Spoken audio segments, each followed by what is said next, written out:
I remember that day, my wife told me that, honey, this airplane had a lot of things done. Please take a CFI with you and Wow. please go make sure everything is okay prior to taking it yourself.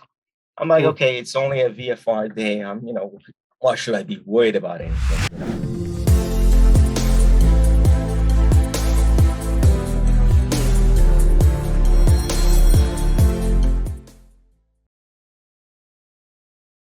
Welcome to the channel. Thank you for joining us. I appreciate you for spending the time and letting us know about your experience and telling us your story. I know this happened back in May of 2021, so it's been a while now, and there's still some unanswered questions.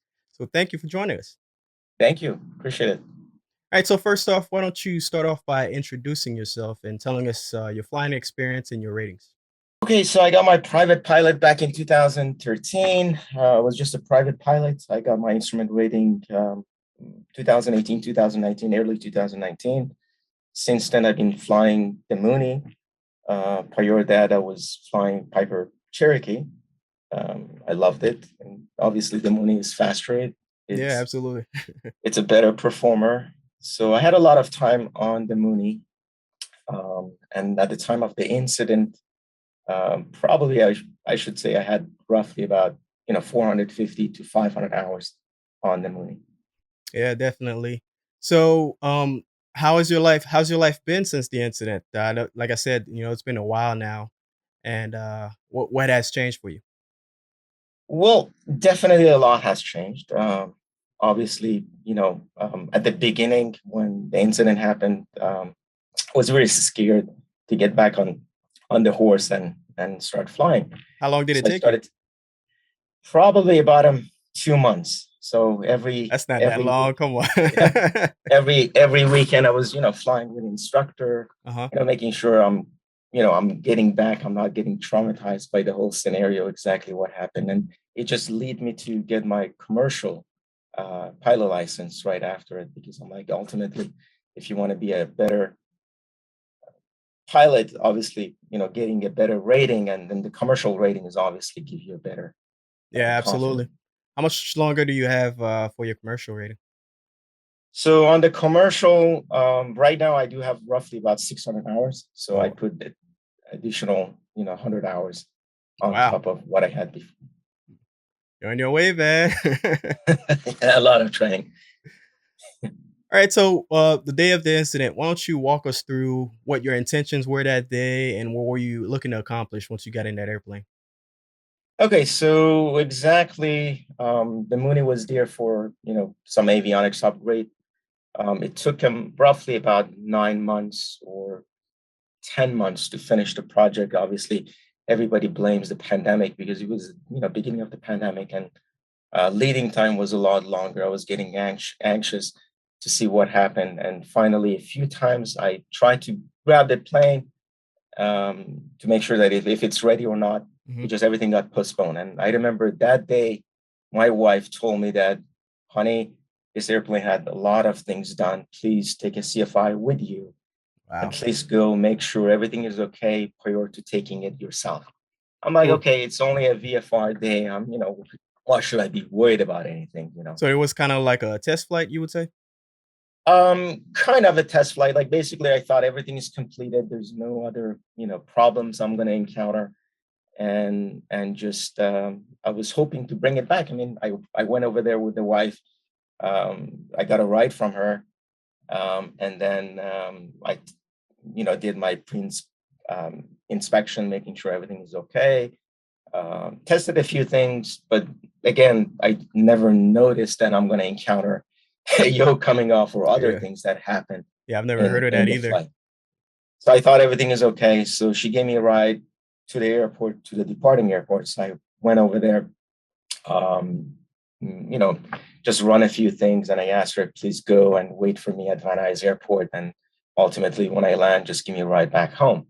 So when I went there, I tested everything. Everything seems to be working fine. Avionics was there, radio was working fine.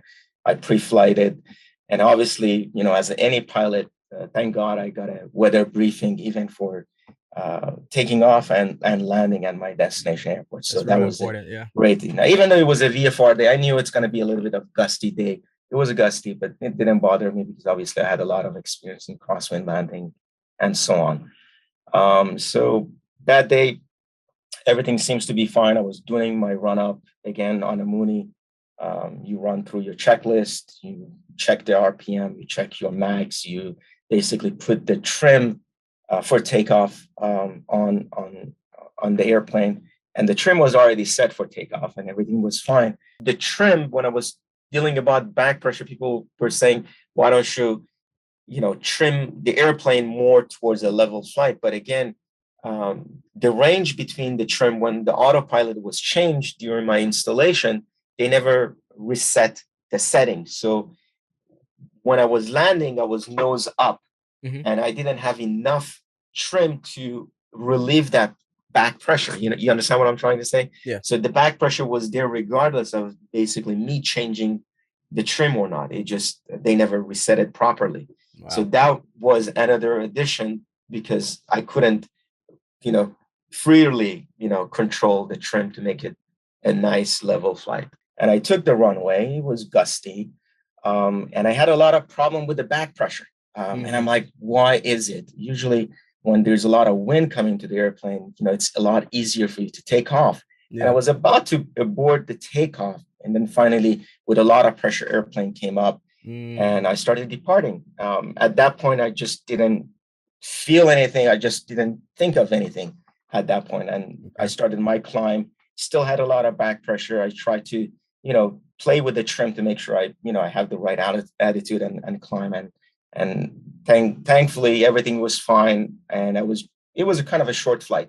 So as I was coming to Van Nuys Airport and I was talking to SoCal Approach, which is the primary So you had designated flight. area. So you had flight following, or Yes, okay, yes. Every single time I fly, I always get a flight following, gotcha. even if it's a VFR. As a great pilot, you should Mm. always do that. Yeah. So I So had a so let's back up a little bit. So when you were doing your pre-flight checklist, I know most pilots they always test the yoke. Were you Yes, okay? yes. Oh yeah. On the yoke, full deflection. Hmm. Everything was free and correct. I didn't see any problem. All the movement was there. Gotcha. So it wasn't anything out of ordinary, and definitely that was part of the list of doing Hmm. the checklist. Yeah, because So some people, with checklists, they get kind of lazy sometimes, and they think they they forget about become it. too Yeah. confident. Yeah, they become too confident. On Yeah. on the Mooney, I have a very great checklist that I go Hmm. one by one, make sure everything is okay, same as the radio, transponder, squawk code, and so on. So I run through everything one by one to make sure I'm not missing on anything. Absolutely. So Hmm. so I remember that portion was fine, and luckily everything was okay. I never used the autopilot during my landing because I wasn't very familiar with the whole system Hmm. yet. So that's why I chose a VFR day to fly. And for those people that they don't understand the concept of the yoke mic, pilot sits on the left side, and obviously you have a co-pilot. So the headset is obviously attached to the mic input on the left side rather than the right side. So if I need to talk to the ATC, uh, the mic on the left is the only one that I can actually communicate to ATC and talk, not the Uh, right mic. so let's say if you had an instructor right seating, they wouldn't be able to overkey you if you mess up They something. can, as long as they have a headset attached to their pilot Uh side. huh. Oh, okay, So if gotcha. there's no headset on that Hmm. side, obviously any transmitting that you actually do, it's not doing anything unless you basically clicking the mic, and Mm, that clicking, it just sends a signal that someone is is able to trying to hear you, transmit. to Yeah, try gotcha. right. Okay. So let's I have the audio of the video I made. That's how you found out about me. So I broke it down in different segments. We can listen to it, and then I'll let you tell your story and what was going on through your mind during each time. You want to do that? Sure. All right. Mayday, mayday, mayday, mayday. For Mayday. Mayday, mayday, 5717 kilo. I got it on control. November 17 kilo, SoCal approach. Roger, what do you need? 5717 kilo, SoCal. SoCal 17 kilo. It seems like my yoke came off. So you said your wheel came off? November 5717 kilo, SoCal approach. If you can hear this, the field is off of your 11 o'clock in 5 miles. November 5717 kilo, 5717 kilo. If you can hear this transmission, the field is off of your 11 o'clock, 5 miles. All right, so your yoke comes off. What was the first thing that went through your mind? Well, at that point, when I was coming into Van Nuys, there's a pass which take you straight into 16 right at the field. Mhm. So I was roughly about 3,000 feet at that altitude, and I was turning towards the pass. And then as soon as I turned towards the pass, again, during the whole flight, I never used the autopilot. Everything was hand flying. Right away, right after I turned bank and I was descending, I lost full control of the aileron and elevator. So Mhm. obviously, the whole yoke just came to my hand and was basically you'd be Wow. able to Yeah. flip it anywhere you wanted. So at that point, I'm like, I lost the plane. And my wife is obviously waiting downstairs. And she sent me a text message. She's like, honey, where are you? I've been waiting here for almost half an hour. I'm like, I'm almost there. I'm landing soon. And that was the time that I called it Mayday. Wow. And, and that moment, the only thing came to my mind because, it's a very tragic scenario. Mhm. Like, God forbid she's gonna hear a bad news that, God forbid I'm just not here anymore. So you're in a So, dive and this happens and as you're this trying to happened, descend. and it just came to my mind that she's there and she's gonna hear the whole story, and I was very saddened about it and very terrified me. Wow. So, Yeah, because situations like this, life and death situations, there's not too many people in this world that get to be in that position where your whole life flashes in front of you. So there's been and some. Go ahead. and definitely it did for me. Yeah, definitely. Yeah, there's been some criticism. I've seen some comments in my videos, people saying, "Why can't you just reach over and grab the yoke?" Because the cockpit of the Mooney is fairly small. Like, can you explain to them what makes it so difficult? Sure, sure. Regardless of having the yoke, I did actually reach over to that side to try to make sure that airplane at least is at zero pitch, or the bank angle is not on a dive. So I did, try to correct that for a fraction of the second. But again, because of the back pressure that I had, it was impossible to hold on that side. So you have to hold on Hmm. to that, and it's not a comfortable scenario to and you don't have the angle to hold it. So right away, my instinct was when I called the Mayday, I reach over on that side, take my shoulder harness, seatbelt off. I sat on the seat and I tried to, control the airplane. And obviously, when I was trying to adjust the seat was not locking in place. And it's Wow. the only thing that you have to do because I was going back and forth and I was holding on to the yoke. So airplane was pitching up, airplane was pitching down, and I'm like, okay, I gotta press the new autopilot that I actually did has a wing level zero pitch Hmm. moment, so you could be able to level the airplane to make sure that you're not in a dive. So luckily at that moment, I did press the level button on the GFC 500 autopilot to make sure everything is level. So give me some time to basically get myself situated on the airplane. At the same time, I was still, trying to figure out how can I lock myself in, because if you don't have a full rudder deflection and you can't actually access the rudder, you're not in control. You can't do anything. Mm. So, and at that moment, ATC is obviously SoCal Approach, reached out and said, okay, Mooney 17 kilo, what's your intention? How many people you have on board? What's your fuel? How many souls? And I was able to talk to them, and I just didn't realize that my mic is actually attached to the left side and I can't talk. So it just occurred that, I can't communicate. So they asked me a lot of questions, but I couldn't answer. And, the minute they saw that I can't answer anything, Hmm. they told me, contact Van Nuys Tower. And that's the time that I had everything set up. I contacted Van Nuys Tower. Obviously, they were trying to reach me. And the minute they said that, can you hear us? I click the mic a few times so they know exactly it's me and I want to Uh, land. Gotcha. Yeah, And that was part of one of the questions I had. It's on one of the clips where right, they ask you, "Hey, if you hear this transmission, go ahead and click twice please or three reply. times." Yeah, Correct. and I It heard just, that. I Yeah. did not have enough time to reach over, grab my headset, bring it back to reattach it. Because again, I was flying the plane. I was focused on, flying and saving myself because at Hmm. that point, nothing else is matter. I mean, I Yeah, didn't want to absolutely lose not. control of the flight because I Hmm. wanted to reach over, and due to a few things that was going on at the same time, holding a lot of back pressure, the city is not locking. It wasn't a proper Yeah. task for me to just go and reach over the mic and reattach it, just in fact that I want to talk to ATC. Yeah. Aviate, navigate, communicate. Right. Correct. Yeah. Let's Right. listen to the next clip. Mooney 17 Kilo, if you can hear this transmission, click your transmitter twice. November 5717 Kilo, Van Nuys Tower, if you can hear this transmission, runway 16 right or left, cleared to land. So when this happened, like, where were you relative to the airport? Were you close by So or?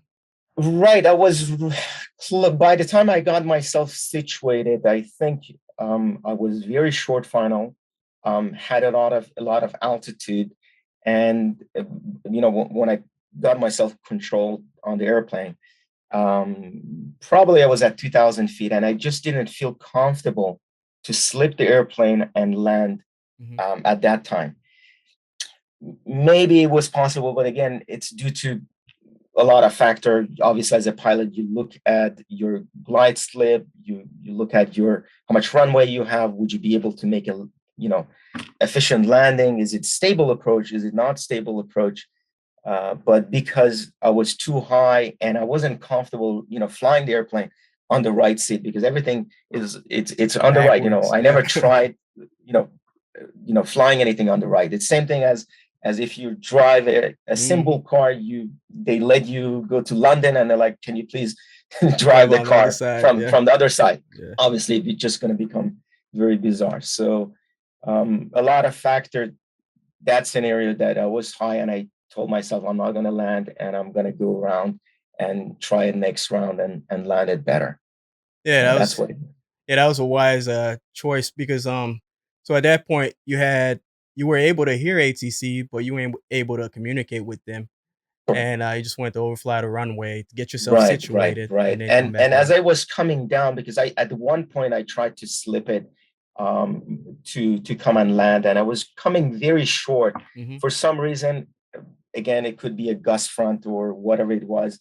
My wheel wasn't down, so the airplane wheel, everything was up. I wasn't ready for land, and Hmm. I came very short towards the runway, and then that started gradually pitch up. But again, when you're sitting on the right, it's so hard for you to read the instrumentation of the airplane on the left Hmm. because everything is on the left. So you don't know your airspeed, you don't know your altitude. Everything is based by the feel and so on. So I wasn't trying to stall the airplane because again, when you're close to the ground, you don't want to stall the airplane and God forbid get yourself into spin or any other accident. So I was feeling the plane, making sure that everything is okay and I So could actually make it so is that better. what happened? Like as you got after you overflew the runway and you got to the departure and where the controller says looks like you're losing altitude and then you kind of like you were stalling. So that's what happened. Yes. I was very slow. I was very slow. I think that was the time that I fully got controlled over the seat. I was able to hold the rudder. Everything is fine.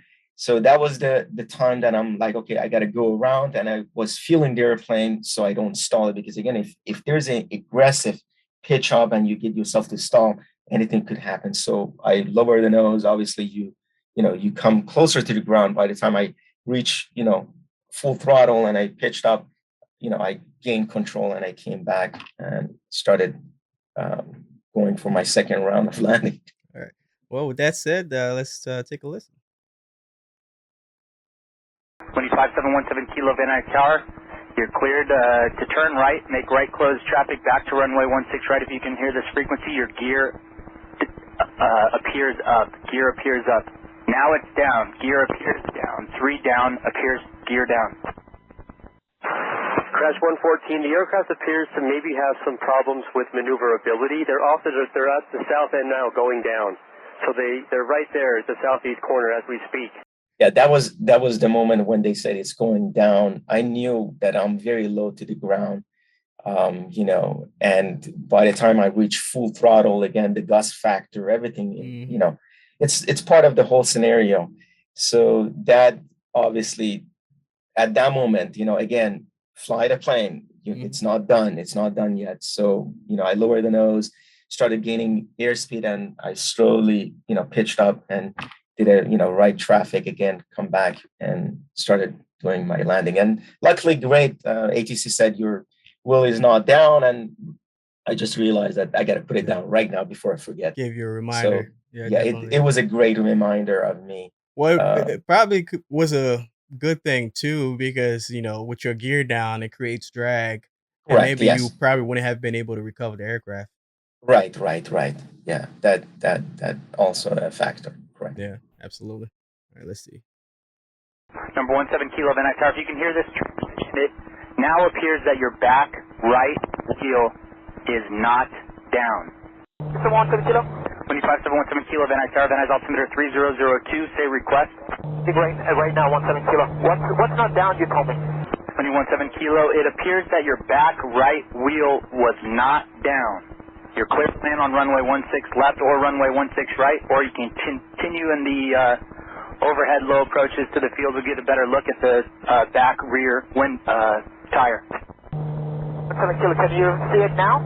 17 Kilo, I suggest you do another low approach, runway 16 right, so I can observe your back right wheel. Not a CFR, so I'm actually flying the passenger side, so it's a little bit uncomfortable. If you could observe it right now so I could do a short approach and land, that would be perfect. When you're 17 Kilo, your back right wheel now appears down. You're cleared to land any runway, 16 left or runway. Thank you so much. Okay, I'm going to try to land right now.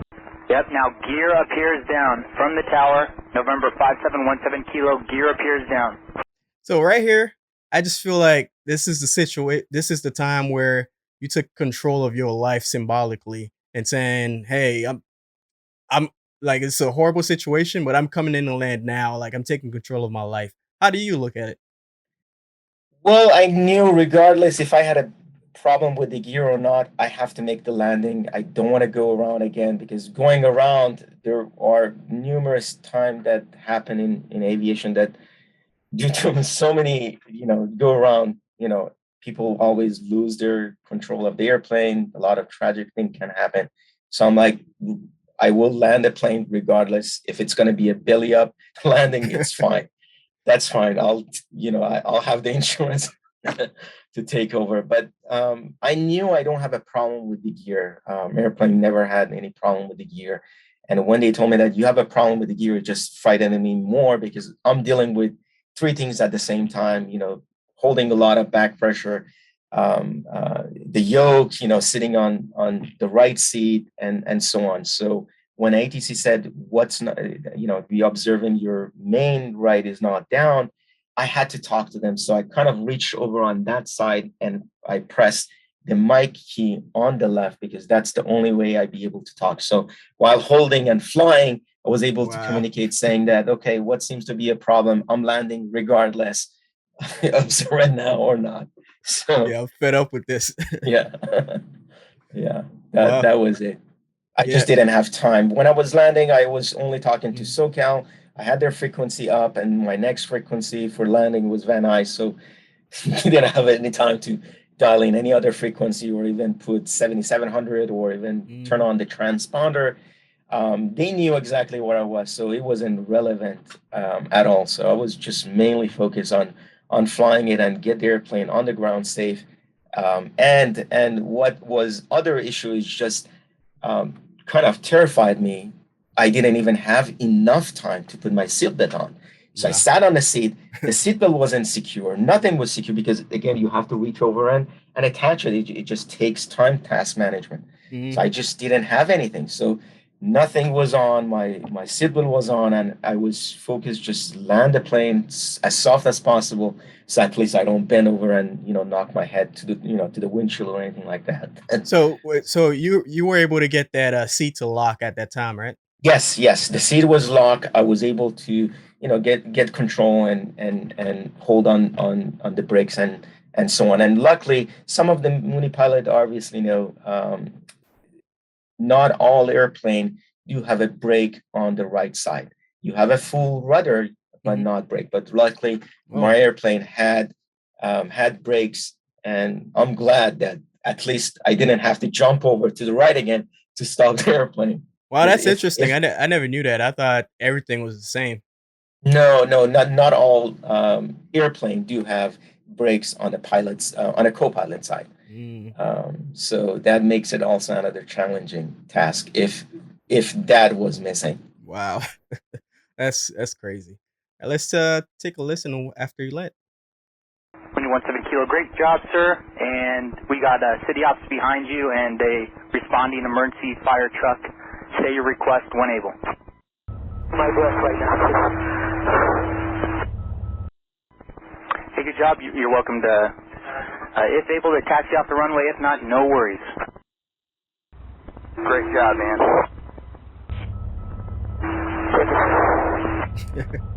So you were obviously relieved, but how were you feeling at that time? Oh, at that time I just lost my breath because I knew, I mean, when I was landing, there were a couple of parts on the ATC that is kind of missing. That guy did a fantastic job as I was coming in. Again, I was coming in based on how I feel the airplane should be, how slow I could get the airplane to come on a ground effect. And obviously, when I was looking at my airspeed, it's so far and I'm not so trained to look at it. I mean, as a pilot, you have to read your airspeed, you have to read your altitude, and it was far away from me, or I wasn't trained to see it like that, Yeah. and it was so hard. So I was coming very slow on the ground, and this guy on the ATC was, giving me guidance. You're 10 feet above the ground, 20 feet coming short. So he gave me a lot of confidence that I can make it, and thankfully, I landed. It was a little bit harsh landing, but I'm still here. Nothing happened, That's one of and the things that's interesting as an air traffic controller where when a pilot's having an emergency, you're kind of like their therapist or, right. somebody to give them confidence so that they can make that safe landing. Safe landing. And when I landed the airplane, I came full stop.